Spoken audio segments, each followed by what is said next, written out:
So we are talking today about Southwest Airlines strategic SNAFU, and I am so delighted that Francis Wade of Jump Leap is here with me. And if you don't know who he is my former business partner, or I am his former business partner. And we have been very, very dear friends and thought partners for 20, 25 years now, something crazy. Too long to list for the public. Yeah. And he's still the guy I go to when I really want to talk through something that matters. Um, I think I fill that role for him a little bit. He's also got a super smart wife who probably does that just as well. Anyway, Francis, welcome. Thank you for joining me and for letting me host this, since I know you hosted last time. I have a So puppy that's like trying to get on my lap, so that's why I look confused. I'm happy to give the burden over to you because this stuff is tricky as all heck. I think burden is the right word, starting with that there's no way to do this on a computer. You have to do it on a phone. And being a Gen Xer, um, I do not do everything on my phone. I really like a keyboard. So there you go. All right.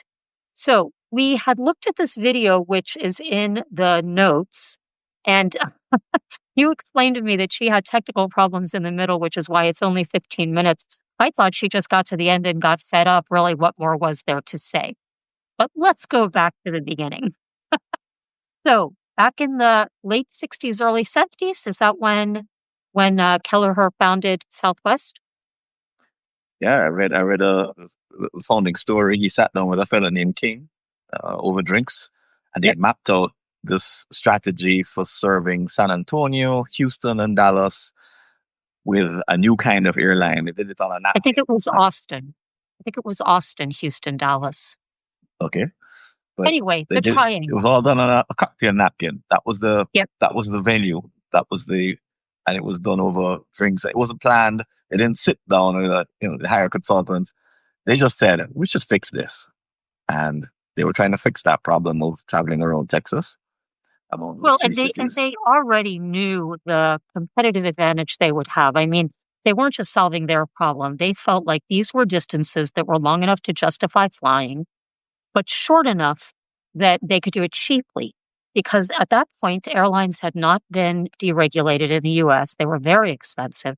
And so you Mhm. were essentially paying, you know, seven, eight, $900 to go from Dallas to Houston via American Airlines or Delta.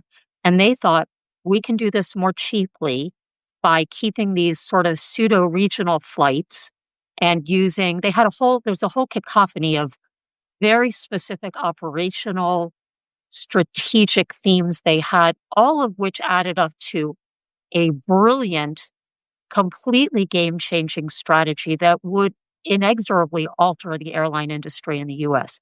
And so the rest of their strategy, even in those early days, was use second airports. So not the main hub airports. So they didn't use the main, DFW airport in Dallas. They used Love Field, which is where Love, um, the Love imprimatur came from Came from. in Okay. in Southwest. Yes, which is from Love Field, which was a secondary airport in Texas. And they used secondary airports everywhere. And I grew up in Miami, and I can remember, I mean, Southwest, from a Florida standpoint, as soon as it expanded to Florida, it became our airline. Like that was how you went across the state, north, south, whatever. If you wanted to go to Tampa or Orlando or fly to Jacksonville, you went Southwest because it was like taking a bus. You just got on, you got off, that was that. Right, and the pricing was friendly, and it was easy, and you could do it online. And just doing business with them. I remember, I think I flew to you a few times when Mhm. I was in Fort Lauderdale, and I flew to Tampa a few times on Southwest. And those were the secondary airports, actually. Tampa was a secondary airport to Orlando. Fort Lauderdale was a secondary airport to Miami. So you would fly. Now, of course, neither of those are really secondary airports anymore, but they were at the time. And then the other thing, of course, was that Southwest, I mean, the pricing was special for a lot of reasons. For one thing, it was entirely transparent. There were three tiers, and they were clearly delineated. One was budget, essentially the cheapest fare you could get. The other was a little bit better, so you, I think, got to get on a bit earlier, and you could take, I don't know, two bags instead of one or something like that. And the third was you get on first, and I don't know what else you got because there wasn't much to give you, right? Oh, you could change the fare as many times as you wanted and get a refund. So that was it. That was the pricing. And all tickets included free checked bags, Right. and no tickets included reserved seats. And they didn't even have meals initially, but that was the whole model. And And there was from a no first customer class. standpoint, there Right. was no No first premium class. There seating, was no meaning no second first class. class. Yeah, there was no first Right. class, so it was just those three tickets. Everybody sat wherever they got a seat. In fact, in the old days, they had banks of seats that faced each other in each cabin. I loved that because you could fly backwards. You could actually feel the force going forward. Anyway, I digress. But there were some other things Right. that were strategically important. So, from a customer standpoint, what mattered is what we just described. That the pricing was transparent, the seating was open, or at least, by just sort of, this group, then that group, but everybody just found a seat. And bags flew free. That was actually how they said it. Bags fly free. And that was it. Oh, and they did not utilize travel agents. So you had to go straight to their website. They would never be included, even now, in Google Flight Search or Travelocity or any of those, the automated systems or the travel Third agent party. systems, which was one of the ways they kept pricing low. Now, so customer perspective. In the back, sort of behind the scenes, there were several other things that made this economically an advantageous strategy for them. One of them was that they, from the very beginning, did not have adversarial union relationships. So Right. while they embraced the union, they did not go along with having highly delineated division of labor. So you would often see on a Southwest flight the pilots helping to get the bags in the bay in order to get off on time. So the theory was we all make money only when the flights are in the air. So Right. everybody does everything to turn the planes fast. Right. And it was quick. They would land, it would feel like a bit of a race against the clock because they would start boarding and before you knew it, you were on, and because it was all open seating. So it all happened very quickly and very fluidly. And if you're traveling a short distance, this was great. You didn't have to go through all the usual friction. Exactly. And of course, before 9/11, when security wasn't quite such a giant kind of juggernaut, you could race to the airport, get there 10 minutes before the flight, jump on a Southwest flight and be off. And it really was much faster than any other way of going 500 miles, Right. you know. So the other thing that they did in the back that was not obvious was that they arbitraged their oil purchase, or rather their fuel purchase. So this wasn't mentioned in the video, but this was a really important part of Southwest's economic strategy. While other airlines were subject to the volatility of the fuel market, which is why sometimes airlines make money and sometimes they don't, because when fuel costs are high, they can't all change their pricing on a dime, so they have to eat it. Southwest actually arbitraged all of their fuel purchases, purchasing fuel as futures. So they knew exactly what they were going to pay because they had sort of negotiated it. And while that pre-negotiation might mean that at times they had paid more than market today, the fact that it added that much predictability to their model meant that they didn't have the volatility in their profitability. And that was a huge advantage. And they continued to do that right through COVID, which was why when in 2022, 21, they started to have all of these weird Yeah. technical problems, it was so shocking. Right. Right. But the truth is, this was this was no accidental or no serendipitous kind of put together. It sounds a little bit like shoestring. That they No, coupled together no, no, some half bit. This thing was profitable all the way through very, 2022. It was the only airline that was profitable every year. So this was not a gamble in the no. sense that they were sort of experimenting and trying. They were making real money when others were losing a ton of money. For 40 years. I mean, not for 1 year or 1 quarter or 2 years. No, they always outperformed the market. They Hmm. always were profitable, even when fuel prices dropped and other airlines had the same, advantage and margin. They always filled their flights, and it only started to fall apart. Now, this is the thing we don't know, and I mentioned this in one of my articles, and I'm going to put this in as an aside because we really don't know this.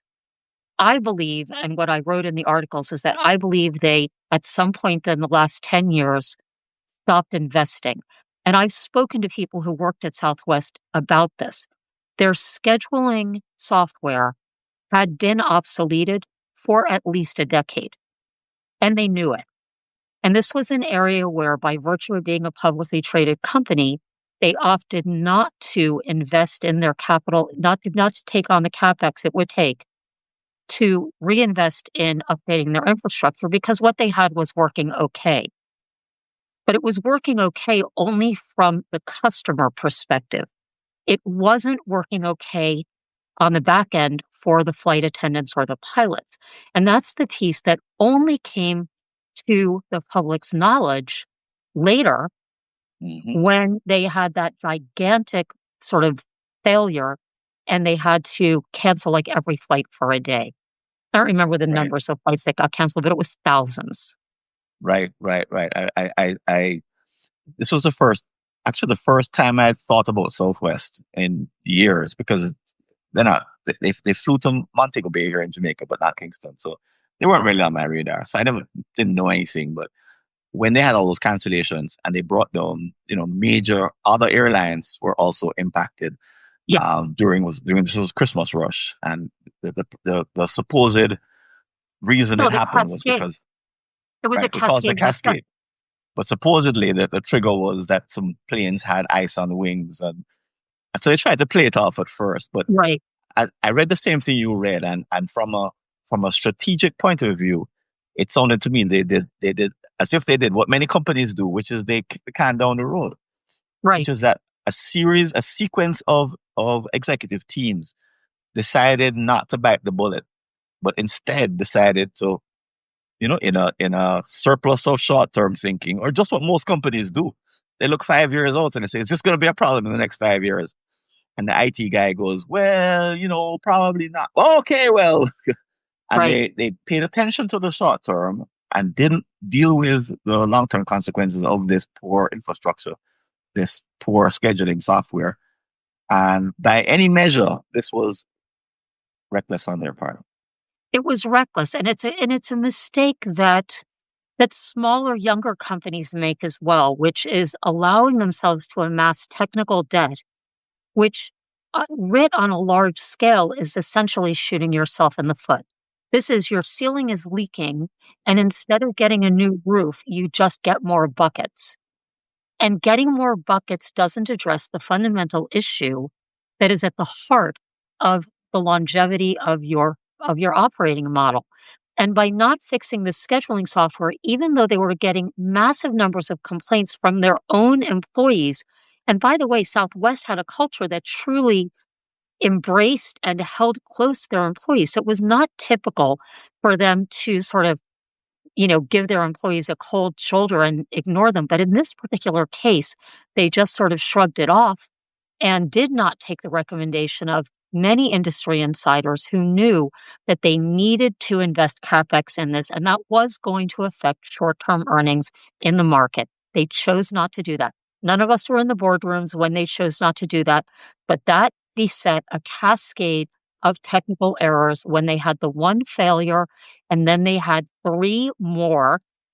And by have two or three more, I may be wrong on the number. I'm really bad at They these had kind of more. details. Okay. They had several more. Oh, yeah, they had Other several similar more. breakdowns. Yeah, they had very similar breakdowns where thousands of customers were left stranded. And remember, these breakdowns, because of how complex the network of airlines is in any given airport, every time one plane doesn't leave a gate, another plane can't get to that gate. So it's not like any one airline has a problem and it's isolated to that airline. It's never isolated. It always causes all kinds of fat tail effects for other travelers, other airlines, other airports, even in Right. other countries, because it goes all the way down the line of the schedule. Whatever plane is meant to come to that gate next, whatever baggage is meant to come off that plane next, and so forth. You can't just park airplanes and hope they don't get hit by other planes taxiing in. And you can't just leave them sitting, thousands of airplanes at gates, because those gates need to be used. Remember, Southwest is typically at a gate only 20 minutes. Right. So they're operating within a very tight time frame with probably no slack built in Right. because they consistently did this for 30, 40 years. So why should one believe that they should not be able to keep doing it? Well, and even if they have slack, let's say they have 20 minutes of slack built in, it's still only 40 minutes. Right. There's no amount of slack you can build in to literally put the brakes on an entire fleet of airplanes in Right. major airports. They're not all in secondary airports now, they're in every airport. So this caused a massive, massive nationwide, in some respects worldwide, airline cascading failure, all of which fell at the feet of Southwest Airlines, and the detrimental effects of which fell on the shoulders of their passengers. And the FAA did not look kindly on that. And it fined them a ton of money. It was 100 And million it was thereabouts. it was a big number. But the really big problem was not any of that, because Southwest probably could have weathered all of that had it not been that sharks were circling in the water And that's in what the the plot form thickened. of activist investors. And when A hedge activist fund. investors, so we had a hedge fund, Elliott Management, which was a major investor. By major, I mean at the most 14%, that never had 60%. But Southwest and Blackstone between them, I think, had 32%, something like that, of the stock. And they began, particularly Elliott, began making noise. There's an individual, it's not the individual's name, but anyway, they began making noise about changing out management, changing out systems, and regaining profitability.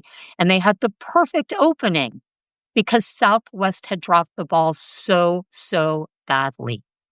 And made its first loss. That was the sort of the door that it sort of opened the door to the hedge fund deciding that they knew better, that they had a better strategy. That Mhm. that obviously is what the thinking was, and that they needed to take control of the management team, the executive, the board, and implement this better strategy. Well, it didn't even start with taking control of the management. It started with just wanting to get rid of the CEO and have Southwest take on their remedies. Now, understand that their remedies were not based on how can we have strategic advantage for the next 40 years. That is not the question they were asking. The question they were asking themselves, and by them, I mean Elliott Management, was how can we get profitability back up so that our stock doesn't drop like a bomb? That's Mhm. basically what they were asking. And so the remedies that they came up with were very familiar to every traveler in the world. What were some of those remedies? No, they charge for upgrades. Create an upgrade path Oh, to first brilliant. class. A brilliant and Charge unique and game-changing strategy, isn't that? charge for bags. The bane of sort of every traveling nowadays is a game of how much can I stuff into the bags that I'm allowed without having to upgrade. Take a Mhm. bigger bag, check a bag, um, that whole nonsense. So they bought right into that. They have now meals, which Well, are so no, proper meals there were, but supposedly. wait, let's just back up a little bit. So they didn't go for the jugular right immediately, right? They said, well, let's add reserved seating. So they did a bunch of customer surveys, and customers said, yeah, we'd Yes, really like to have assigned I saw seats. that. I thought that was really interesting.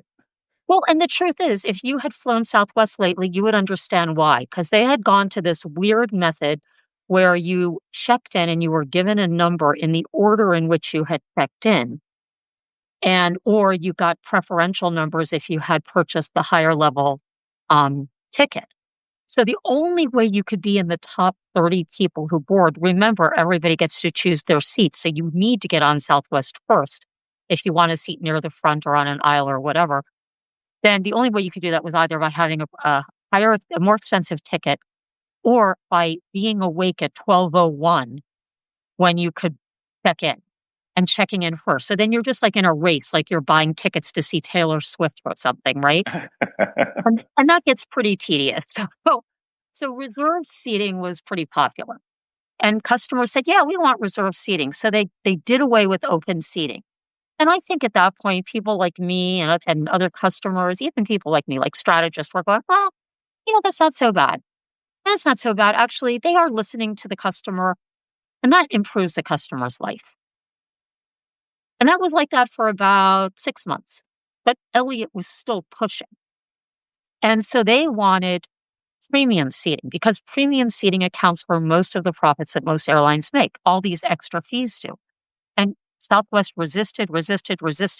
But then finally, they were threatened with a proxy vote because Elliott got Blackstone to come in with them and say, if you don't make these changes, we're going to have a proxy vote. And Southwest had an opportunity.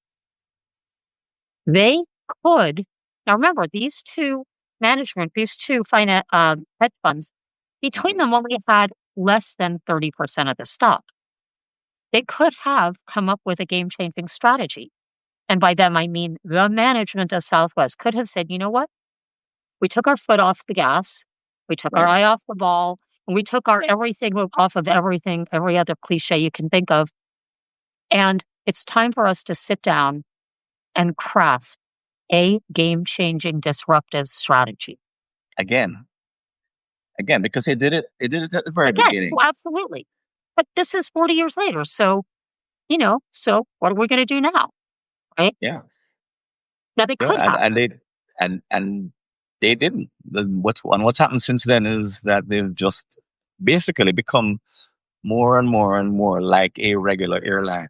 They've changed the features that used to make it somewhat special, and one by one just converted them to what would be business as usual in other companies. They changed the board. They brought on a bunch of board members who had worked in other low cost airlines. So the board was split at one point. They got rid of those who they didn't really like and brought on a whole bunch who they thought they would like. And now Southwest, for all intents and purposes, looks like everyone else. It's identical. But the thing that I can't let go of is the degree to which they frittered the opportunity they had, because there is a counterfactual in which they come up with an extraordinary game-changing strategy, the second in 50 years. And there is one there to be invented, one that leverages technology, one that leverages transformation happening in flight, one that utilizes green energy. I don't know what it is, right? I don't know what the thing is, but there is another game-changing strategy to be had. And they could have done that. And if they had done that, if they had a story to tell, as good as the story that Kelleher had to tell in the 70s, they would have won a proxy battle. They only needed 50% to win. They didn't need 51%. They didn't need, in fact, they needed less than that. They really only needed 40% to win, because Blackstone and Elliott were not going to get the employees. They were not going to get the mom and pop stock owners. They weren't going to get, they were going to get these two hedge funds. I'll bet that if the strategy had even been compelling enough, they would have gotten the votes of institutional investors, because institutional investors are long-term investors. Right. And their new strategy could have been one that would take 2 years to bring profit back. It didn't have to be instantly profitable. Right. But the fact that they didn't create a strategy to change their infrastructure, to change their back end, the scheduling software fast enough, tells me that they were in a short term mindset or frame of mind, and that persevered, or it kept going, and It infected them. It was like a virus. They were infected them, infected. right? And it probably happened early on because they didn't renew let's say they had 10 good years of Kelleher's and King's Oh, they had original more than set that. of They had insights, more than that. They probably had 15, 25 or 20. 30 good years of that. But that was a good run, right? For an Yeah, original set of insights.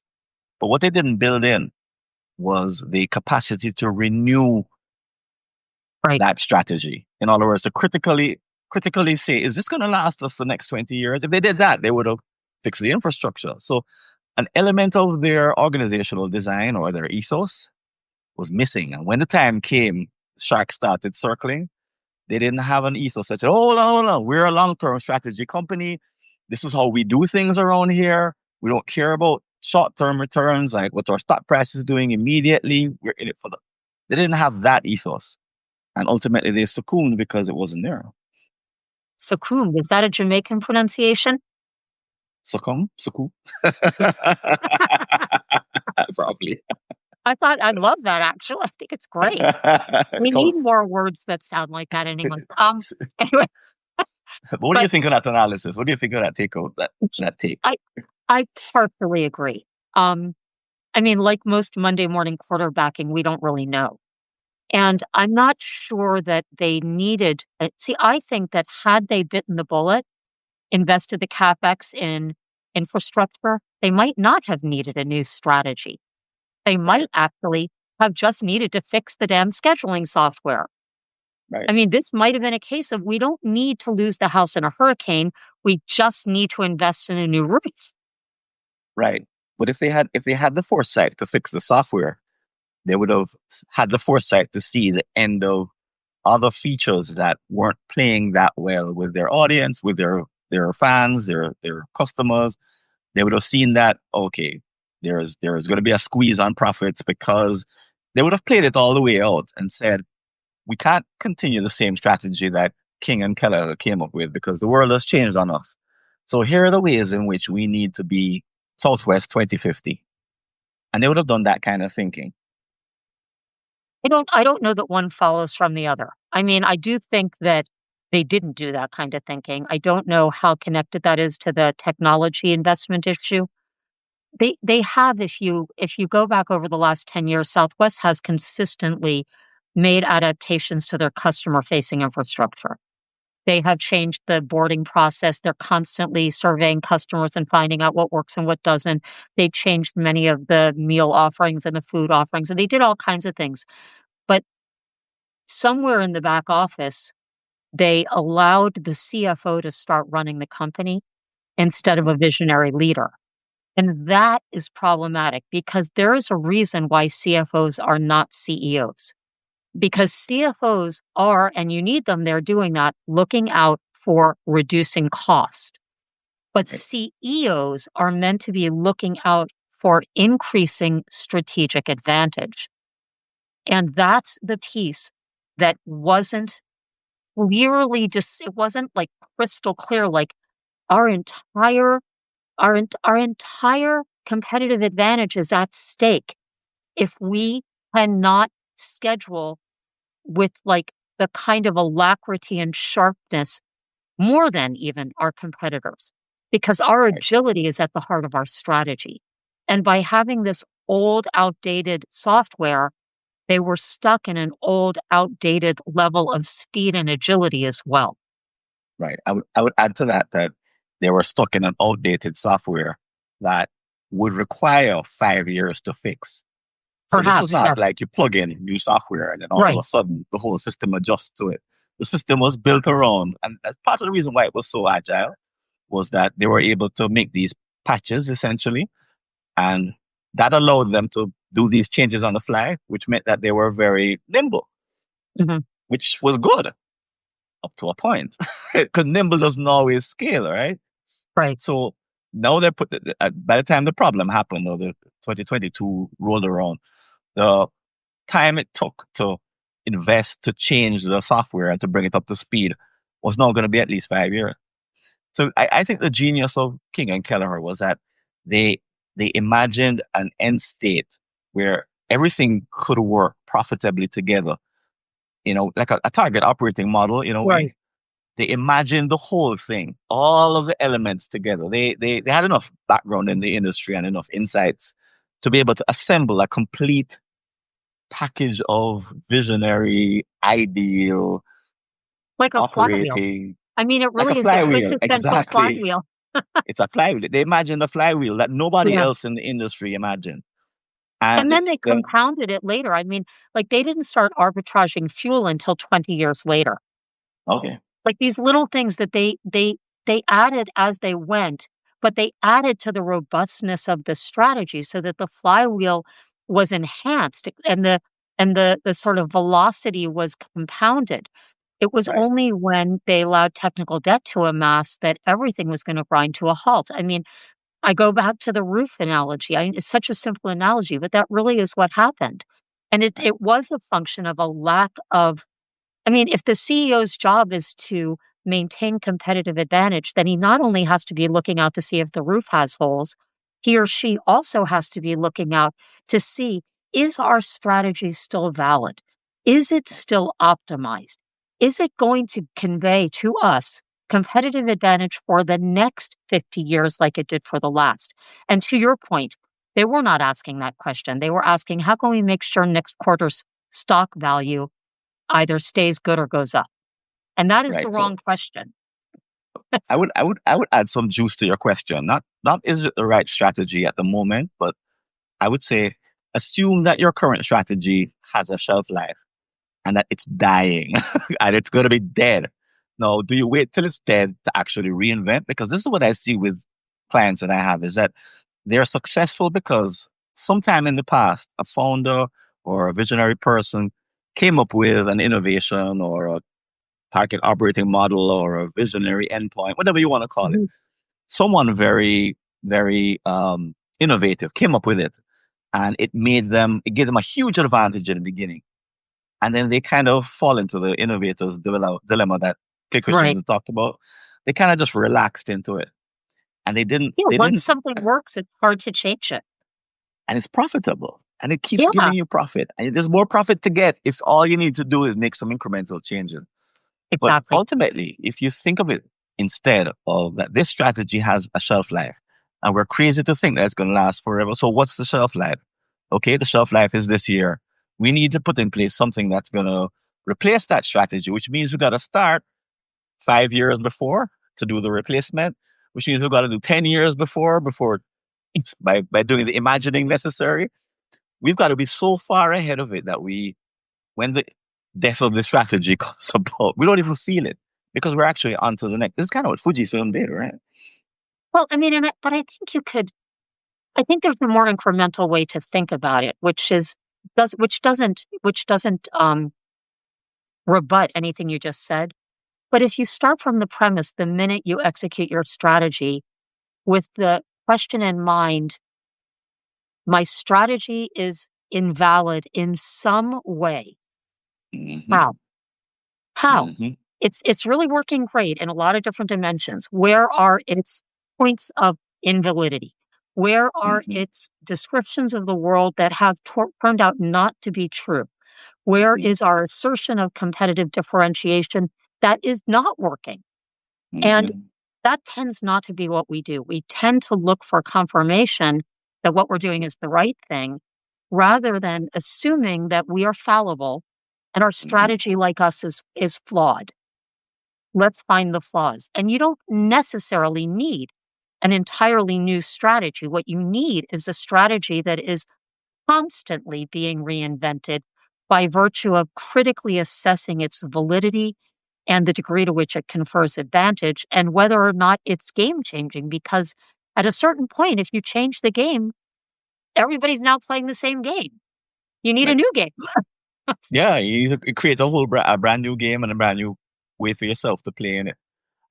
I think you might agree that the difficulty, the challenge that you and I have as we talk to CEOs is to get them to accept that their strategy will become invalid in some way. Because this is like or that saying it you have an already ugly baby, or or it that it already already is. is. Yeah, Worse. I mean, that's exactly, it was so funny. I was talking to I have this friend I know from the pool. He's this lovely guy and he swims next to me and he's just the worst swimmer ever. And I mean, I don't mean like he's slow. I mean everything about his swimming form is terrible. Like other people comment on it. Like, I won't swim right next to him because he splashes so hard that it's like swimming next to a tidal wave. And this guy swims like an hour and a half a day. He is serious about his workouts. And I've never had an opportunity to really talk to him about it before. And so he'd been in Europe all summer and I saw him at the gym, not at the pool. And he said, "Oh, yeah, well, I'll be right next to you there swimming and splashing." And I went, maybe you want to work on your form so you don't do that so much. And he was telling me his shoulder hurt. And I said, "Well, your shoulder's not going to stop hurting as long as your form is so bad." And he went, "What do you mean my form is bad?" And I went, Oops. "Well," and I said, I don't mean it like to be offensive, but like your form is terrible. Have you ever had anybody give you any feedback or coaching or videotaped you or anything? And he said, "No." And I went, "Well, I'd be happy to do it." I said to him, "Listen, I'm not a brilliant swimmer, but I'm a brilliant analyst. I can analyze your stroke." And he was like, "Bring it on." And I went, "You know what? For 6 years, I've been holding my tongue and I should have said that 6 years ago. But it is so different than what we get from our prospective clients who have so much more at stake, right? When And we they're say, making, your strategy is obsoleting from the moment you create it because the world continues progressing, but then they Google, give us proof Google, as to why we're wrong. They say, "Oh, you have no idea, right. in You don't essence, know how our much money industry, I'm making. You have no right? You idea don't, how successful we are. You have no idea. You don't understand. You don't appreciate yeah, how you effective." don't understand our industry. You don't, and I'm like, this is not an industry specific comment. I don't understand how to build a search engine either, but I know that Google's search engine is obsoleting as we speak. So does Google, And you I know? guess that's the big takeaway from the Southwest case, is that if a senior management team can be convinced, just as a matter of principle, that its brightest, most brilliant strategy is obsolete in some way, is Or defective in obsoleting. some way, that it or obsoleting in some way, and there's things that are going to happen that are going to, like AI, that are going to accelerate that obsolescence. Hmm. And the faster you pick up on these things, the better you are. That this is not a game of a one-time win that you defend. Right. This is a game of rigorously examining the holes in your Rigorously thinking. looking for. You are literally on a constant basis looking for the rebuttal to your hypothesis. It is the Well scientific said. method in action, right? If you're a scientist and you're looking to, do an experiment to prove your hypothesis, you are not looking to confirm it. You are looking to disconfirm it so that you can try the next thing. Right. You need to be looking for the non-conforming evidence that your strategy is perfect, because if you think it's perfect, you are both blind and dumb. It's like Well, if somebody well asks you said. how you are and you say, "I'm dying." It's true. We are dying from the minute we're born, and your strategy is dying from the minute you give birth to it.